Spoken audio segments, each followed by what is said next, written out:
তোমাদেরকে ক্ষমা করবেন আর তোমাদের জন্য এমন জান্নাত দিবেন যেই জান্নাত আকাশের বিশালতার জমিনের বিশালতার মতো।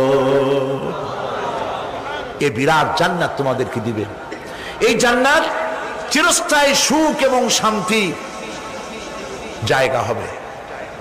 মাসালুল জান্নাতিল্লাতী উইদাল মুত্তাকুন ফিহা আনহারুম মিন মাইন গায়রি আসিনিন ওয়া আনহারুম মিন লাবানিন লাম ইয়াতাগায়্যার তা'আমুহু।